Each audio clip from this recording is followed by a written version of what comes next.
नमो नमः.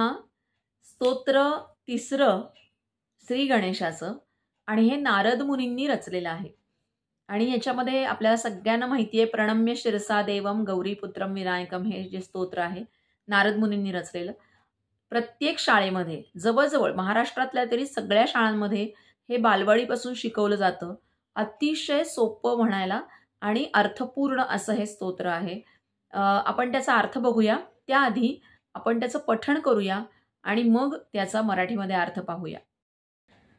नारद उवाच प्रणम्य शिरसा देवं गौरीपुत्रं विनायकं भक्तावासस्मरेन् नित्यं आयुः कामार्थसिद्धये प्रथमं वक्रतुण्डं च एकदन्तं द्वितीयकं तृतीयं कृष्णपिङ्गाक्षं गजवक्त्रं चतुर्थकं लंबोदरं पंचमं च षष्ठं विकटमेव च सप्तमं विघ्नराजेन्द्रं धूम्रवर्णं तथाष्टकं नवमं भालचन्द्रं च दशमं तु विनायकम् एकादशं गणपतिं च द्वादशं तु गजाननं द्वादशैतानि नामानि त्रिसन्ध्येयः पठेन्नरः न च विघ्नां भयं तस्य सर्वसिद्धिकर प्रभो विद्यार्थी लभते विद्यां धनार्थी लभते धनं